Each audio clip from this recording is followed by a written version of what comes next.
on. Okay, it's Lukey. You know it's Lukey. I'm gonna let you introduce yourself because I am the king of saying names all wrong. Who are you?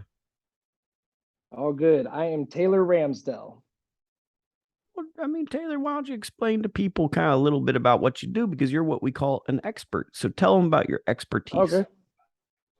All right. Well, I'm a strength and conditioning coach, and right now, currently, I'm in Abu Dhabi with Dmitry Bivol. I've been working with him for over 5 years. This will be our 11th fight together. My expertise is in strength and conditioning. I've been doing strength and conditioning in professional fighting since 2009, both MMA, boxing, and then just everything. I mean, all the way from to combat jujitsu, Muay Thai, all of it. How have you evolved as a person through your strategic training? Because I imagine where you start in 2009, 2010, you're a different animal and you've had Yeah. that experience. How has the experience shaped your concepts as a trainer? Oh man. Well, honestly, in the very beginning, a lot of the stuff, especially when it was MMA stuff, it was all, it was looking like a fight. Like the strength and conditioning looked like a fight almost. And over time, just developing, more science backed stuff and really just process of trial and error in the beginning, really. And then through, of course, study and research. And as I get older, um, in the sport, I continue to study, continue to research. So every day I try to make myself better. I just put up a thing today. ITRBoxing did a video, and I'm quoted on there saying that even at the world champ level, we're still having to get better. Still needing to get better every single day. So to look at where I was, I mean, I feel I'm confident with where I was in 2009. At that time, I was. When I look back now, I'm like, wow, a lot of growth has happened. Well, it's refreshing to hear that from you because I think that like if you're an expert, like you always want to expand and grow. And I think one of the red flags I always look for at any industry is when someone tells me they know everything, because I'm a firm believer everyone can teach you everything. So like I want to understand the concept Absolutely. of like what I think is an ineffective strength trainer. I want to understand the concept of very good because I think they all meet at some point if you're able to synthesize Mhm. what concepts those trainers are trying to utilize. Yeah, absolutely. And talking about always learning or expanding your knowledge, I use the metaphor.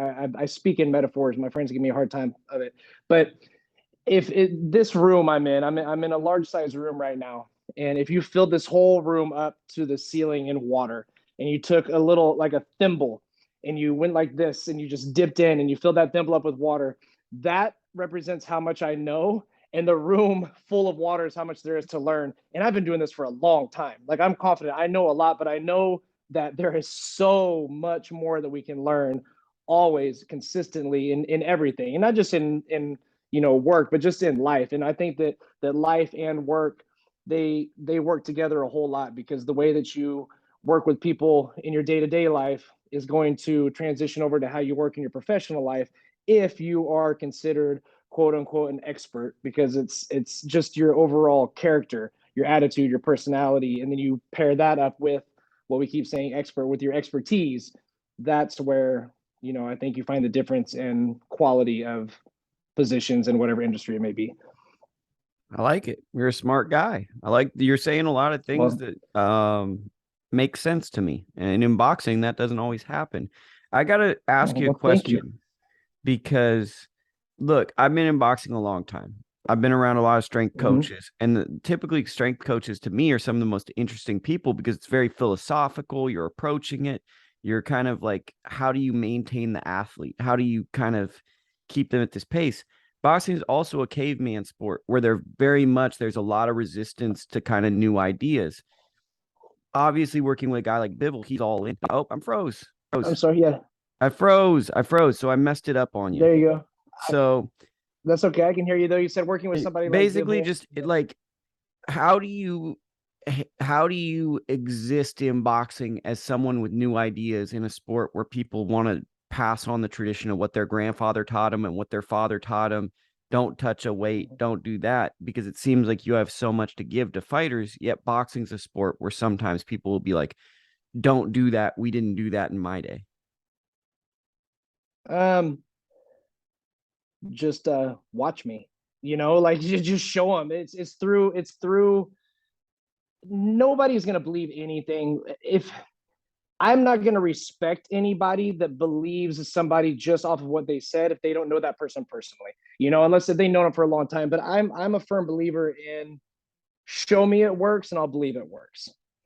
So to get through that first door, to have the opportunity to actually show that it works, that just takes confidence. And again, going back to what I said, how you are with people, like you can't come in and say, hey, everything you're doing is wrong and this is the right way, because clearly it wasn't wrong. I mean, I started in this game back, MMA's been a little bit longer because it's kind of come along with it. But with boxing, strength and conditioning coaches, I was, in the early stages of when they didn't exist. And before that, yeah, there were coaches that I worked with that had several world champions that never had a strength and conditioning coach. Like you said, it's kind of like, passed on down, like, why the hell do I need you?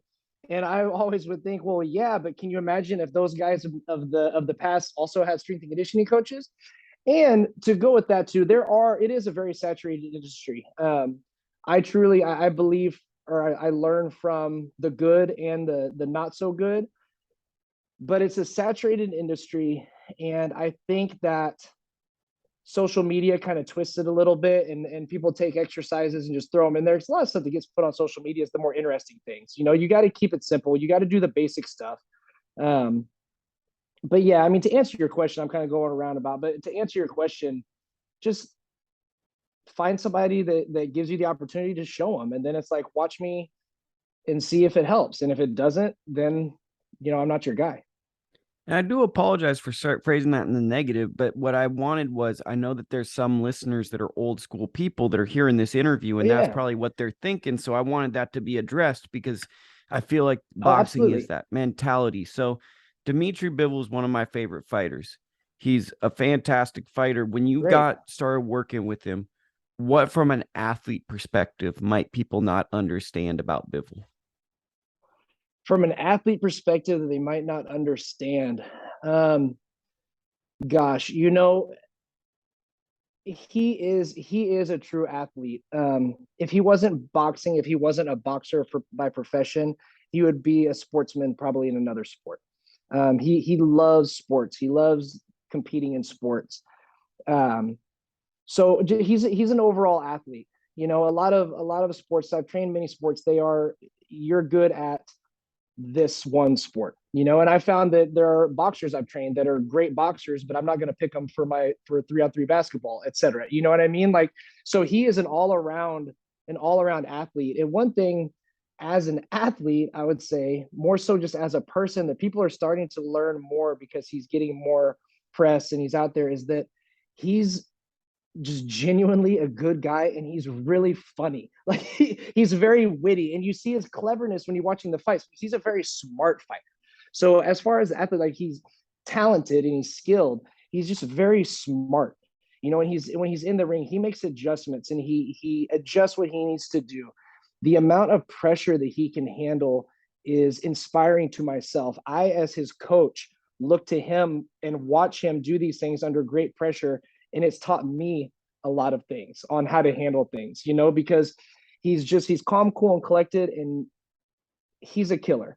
I've done this for a long time, and just because you're a professional fighter, yeah, you're in the top 0.01%, whatever, you're there, you're doing it, nothing but respect. Now you take that out and you just put them all together. They're not all killers.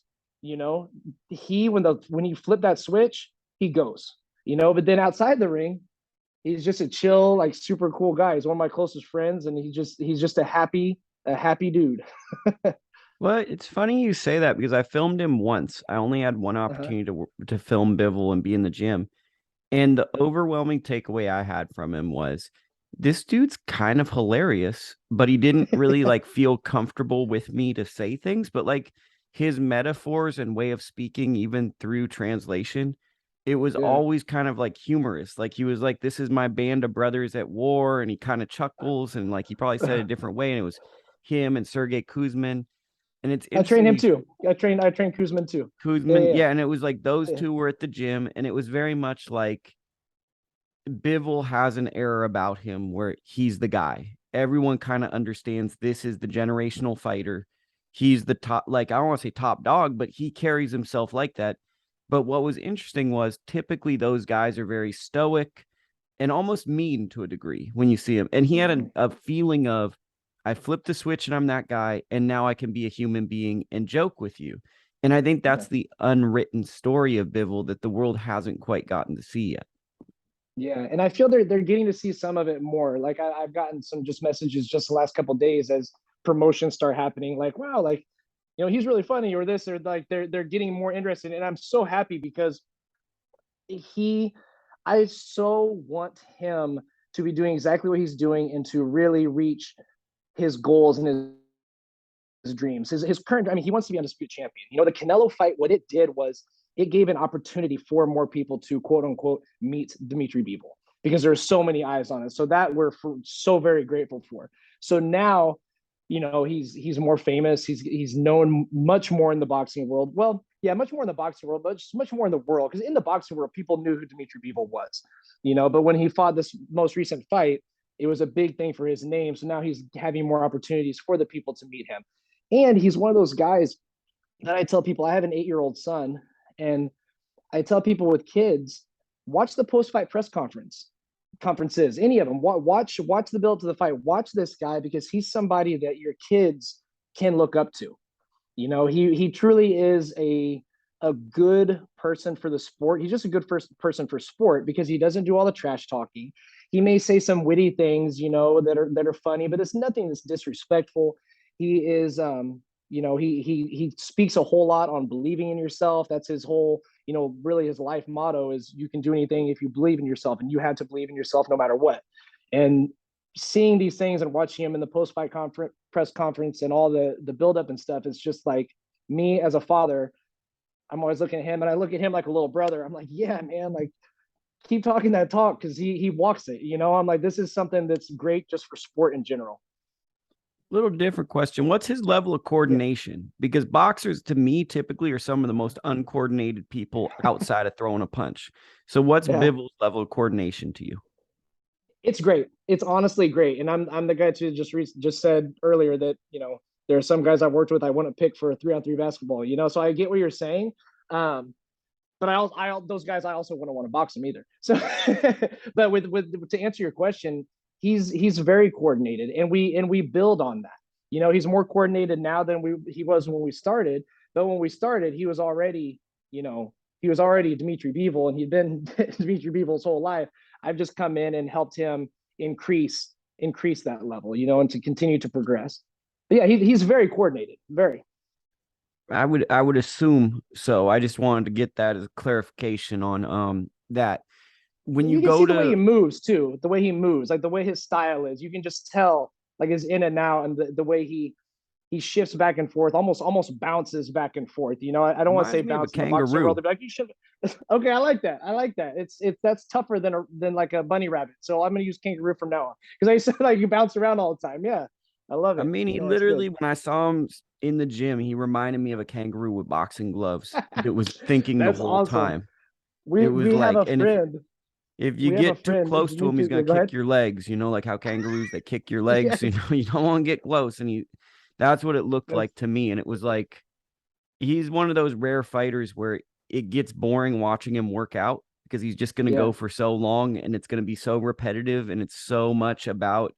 I know exactly what it reminds me of, kind of Andre Ward. And I think that I once watched an interview with him and Andre Ward, and he had admiration for Ward. And it's like a lot of these greats have this trait where they just train so much. It's all about perfection. It's actually not that fun to watch. Like it's fun for a bit, Right. and then it's just their tuning. Yeah, it's you make adjustments and you do things, but it's mastering the same thing. What like Bruce Lee? What is it? He'd rather fight somebody that practiced 1,000 kicks one time instead of one kick 1,000 times. It's the same thing with training. You're always in it with my job. What I do with them is, and he was talking about this in an interview we were in, is I study and apply the exercises with movement patterns, right? But the movement patterns we do, it's all the same movement patterns. I just make him do them in a different way. Like instead of holding this thing, you're going to hold this thing, or instead of doing it at this angle, we're going to do it at that angle, and just in different ways instead of bands. So it keeps the mind going, it keeps it interesting. But at the end of the day, it's very repetitive. It's all the same stuff over and over and over again, continuing to progress. I think when you talk about mental mindset, that to me is a real high level training camp, because it's mostly about the motivation. The fighter at certain points, there's technical craft, you have to get through the exercises, but a lot of it's these guys have to have that mindset and be strong and have that self-belief and confidence. Right. And the self-belief and the confidence, that is the absolute most important thing. The motivation, motivation comes and goes. Motivation comes and goes. It's good to have a coach. I have people I work with too, and I'm training. I always push a little bit harder. It's good to have a coach that's going to get you to do that one extra thing that you might not have done had you been alone. But at the end of the day, man, like, especially in the world of so many memes and stuff that people put out there, like, motivation is somewhat bullshit to a point. Like, you've got to be consistent. If you don't feel like training, too bad. Like, you got to get in there and you got to go and you got to push. And people at this level, if there's a day when he and I have a session, this is my job. But if I show up, or if I don't show up, he's still going to do the work. Like, if I show up, I'm hoping that he does better with me there. But the point is that you have to stay motivated, of course. But the days when you're not motivated, that doesn't mean that you can't push. You still have to push. So it's consistency, is the main thing. I see it. Believing in yourself and just being consistent. Treating your body like a job. 100%. A career. Not even a job, a career that your life depends on. Yeah, I mean, like, I think it's the reason I bought the ski erg in that other room over there, because I can just jump on the ski erg 2-3 minutes, get a good little pump. So even if I don't have the motivation, I can get my sprints, and then we can see if we can get some lifts later. But it's like that efficiency helps me keep in shape and hopefully prolong my life. Yeah, and doing that right there, that triggers other things too, because if you don't feel like doing it, now you've gone over to your ski erg and you've done it. Even if that's all you do, like, you feel, I won't say a sense of accomplishment, but it feels good. And I feel like, for myself anyways, maybe not the rest of my day, but for a while there, I'm up a little. I'm up a little. My interactions are going to be a little bit better.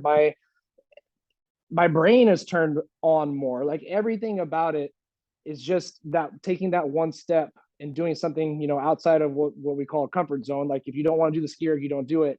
But then it's sitting there and it's like looking at you, and you feel it. So if you get up and you go do it, yeah, of course, you're going to feel better.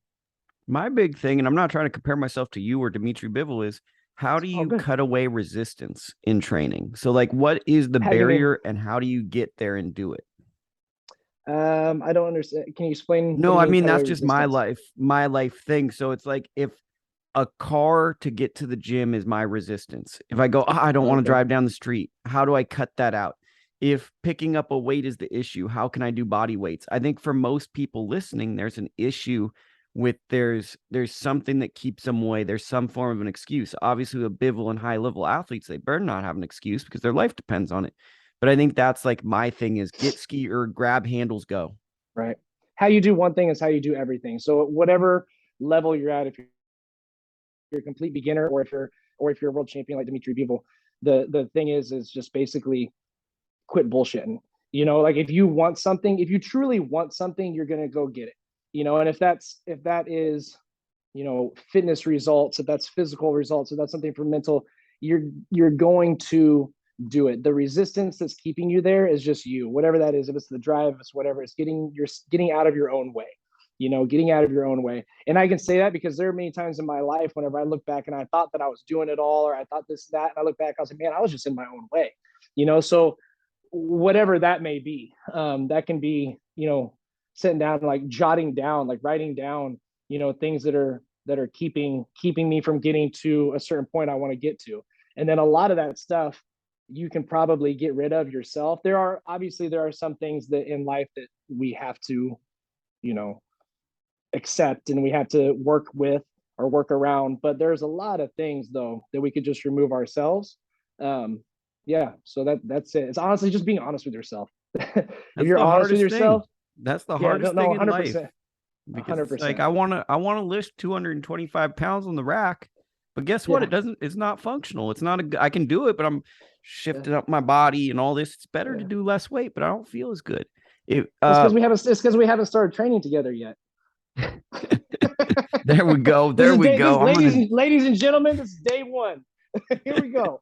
okay. I got to start training now, so then I impress you. So then I'll put a Right. 45 on both sides, and you'll go, oh my god, he can lift 135. So impressive. Um, Yeah. he'll be like, oh, this is got a real athlete here. But what's that adjustment like going overseas and like basically dealing with a weight cut, all these issues? How do you work with Bivol knowing a big travel is part of the camp? As far with his weight, he doesn't have to do a really large weight cut. For 175 for light heavyweight, he's usually the smaller guy, which we're seeing in this fight coming up this next Saturday. He's a smaller guy against Ramirez. The Canelo one was a little bit different, but all the other fights that we've worked together, I won't say all, but most of them, he's been the smaller guy. So the answer is that his weight cut's not easy. Every weight cut takes discipline. But what he does is he just removes some sweets. He eats a little less.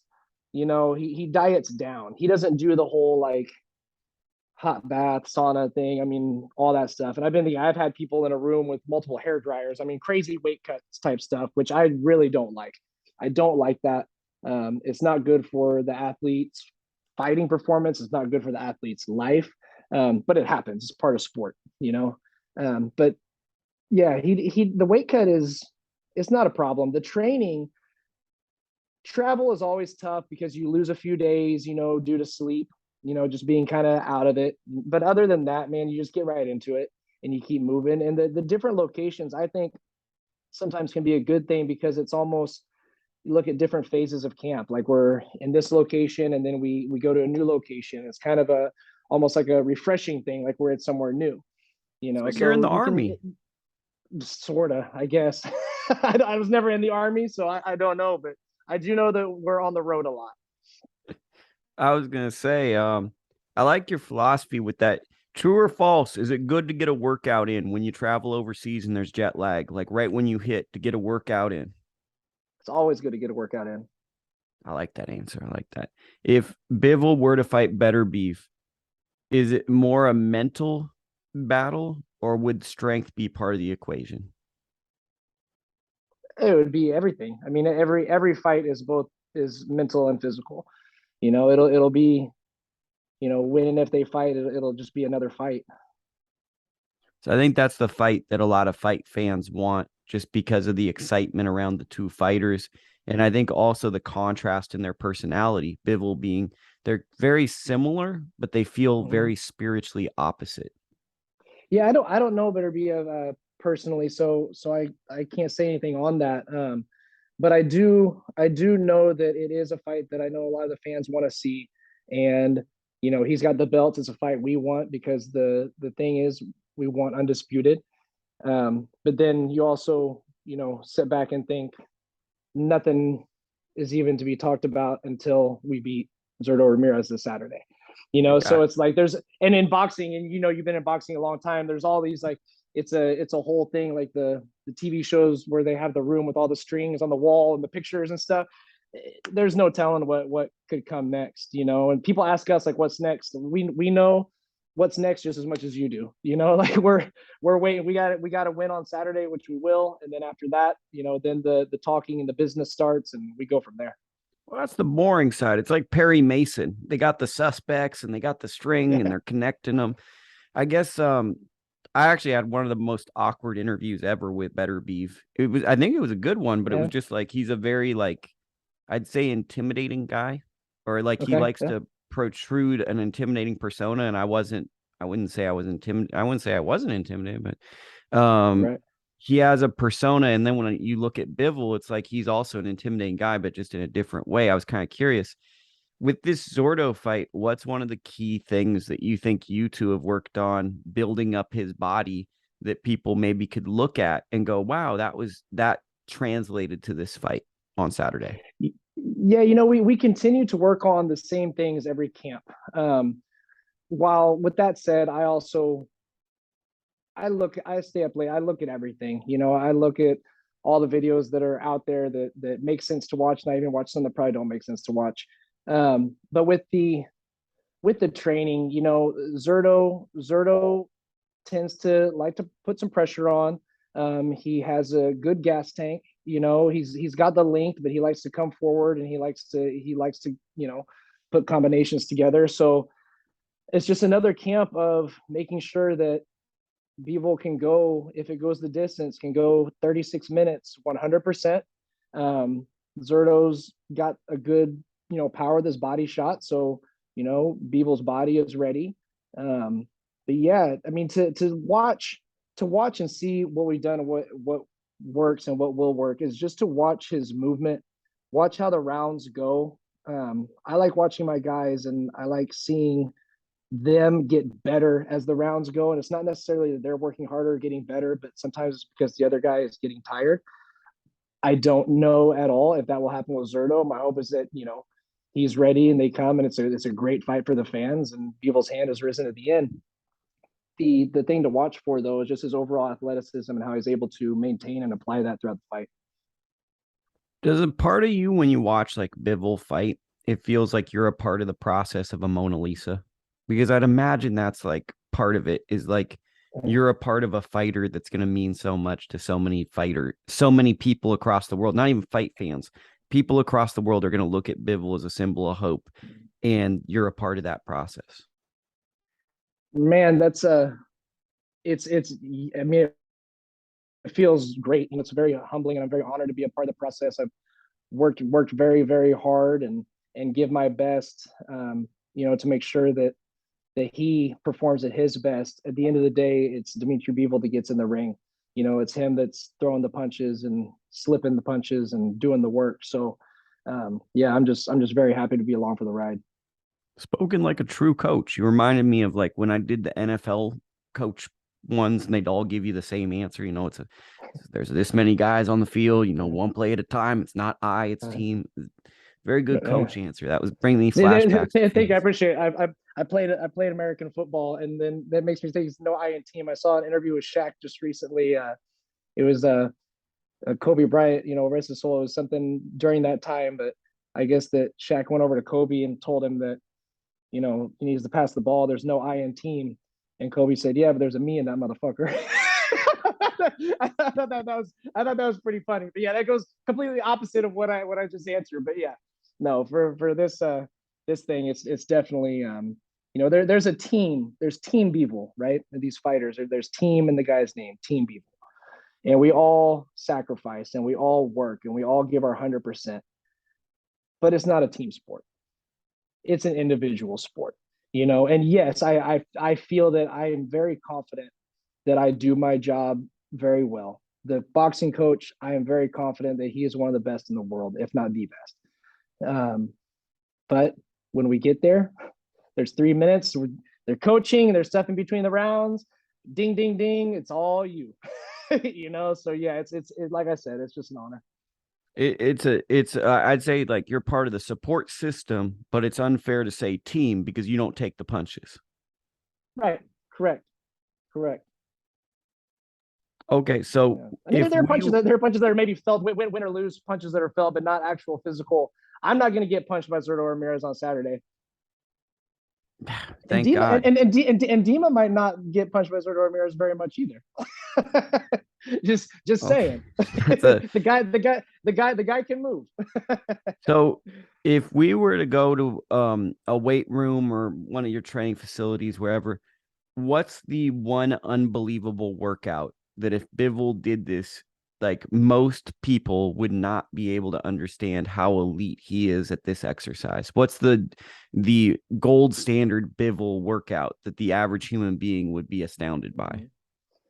Well, there's not one gold standard workout, but one example that would be something that if somebody else did, that it would definitely not look the same is we had a very high intensity session not too long ago, and it involved, There were banded punches, which is like a standing bench press with a band. He's throwing them, so you have to accelerate. So you got to push through it multiple times. He's doing work with his legs. Then he's doing a manual resistance, which is me. Basically, I'm the weight. I'm kind of fighting against him, and he's not letting himself move, like an anti-rotation type thing. So basically, we're completely wearing him out, quote unquote. Then he gets on the air bike, and you said the skier, so you know the air bike, the air dynes, that stuff, which is basically the meanest thing in the gym. Then he does a sprint on that. Now, getting a sprint on that is one thing, but doing a sprint on that at the level that I want the world champion, the living legend, the one that is becoming known like he is to do, is the level that's gonna fry people. So he does that. Then he takes a couple breaths rest, and we do, and we do it again, and we do it again. And one thing that was the key to this workout, this one in particular, was I told him, always know that you always have gas left in the tank. No matter what, you've always got gas left in the tank, because he does. He can always go one more round. You've always got gas left in the tank. You got 2 more rounds. So he does it. And he was like, this is your last round on his couple of breast rests. It's your last round. I don't want you to have anything left. Give it all in this last round. Everything you got. He gives it everything he's got. He gets off, takes a deep breath. 1 more round. And he looks at me. First of all, I was like, oh shit, I'm gonna get hit by Dmitry Bivol, world champion. I'm like, okay, so I'm ducking, but he's like, what? I might get back on the bike. We got 1 more. And he's like, okay. So he got back on the bike and he pushed it. And I had him push it until that round where he got the highest numbers on the bike that he got from the whole time. And that was after he was quote unquote fully finished. So this is where your mindset makes the biggest difference. And after he got off the bike, it was reminded to him again that no matter what, you've always got gas left in the tank, because there are moments in a fight where you have boxers and you have punchers, you have brawlers, you have all this stuff. In every fight, there are moments whenever you have them come in, boom, and they're brawling. They're brawling. And then there's a small moment there where either they both take a rest or one person rests and the other person attacks. And so that's what I always want, is I always want my guy or my girl, whoever's fighting, to take advantage of every one of those moments, to know that I'm gassed.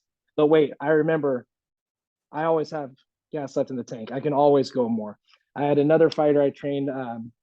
It was big on us. It was Alan Joban, UFC fighter. And we used to always say, the thing was, we don't get tired. Like, you don't get tired.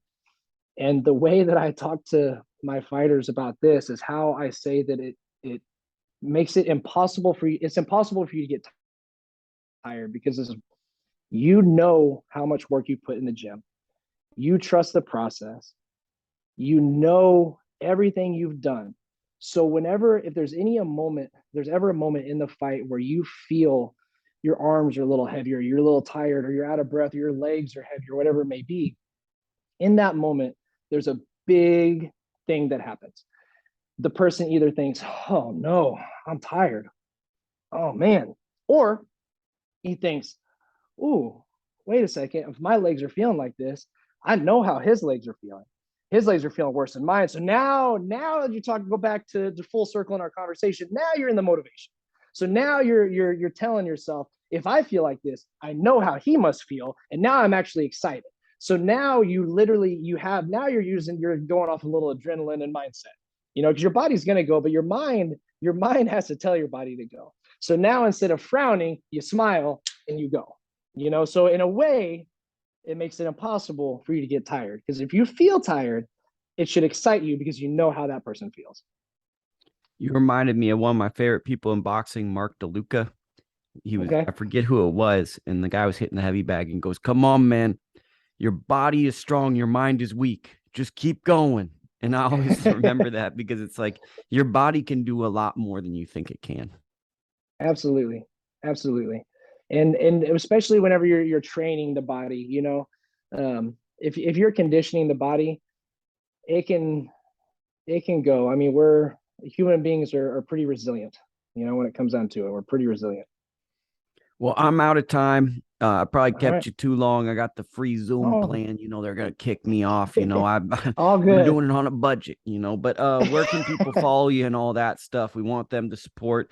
Do you have any online stuff that people can pay to get in great shape? You train world champions, maybe that type of stuff as well. Yeah, man. Thank you so much for letting me share. Social media, Taylor Ramsdell, Instagram at Taylor_Ramsdell. I appreciate the follow and the support. I also run onlinepersonaltraining.com. You can get personalized workout plans, nutrition plans, all that stuff. So onlinepersonaltraining.com, check it out. And then any support on social media, I always appreciate. Want to say absolutely fantastic website name. And you hit Thank you. the pillar that I've always been told in marketing. The three. You got to have three in the name to be a great brand. Love it. Yeah. Well, thank you. Thank you. I appreciate it. I appreciate it.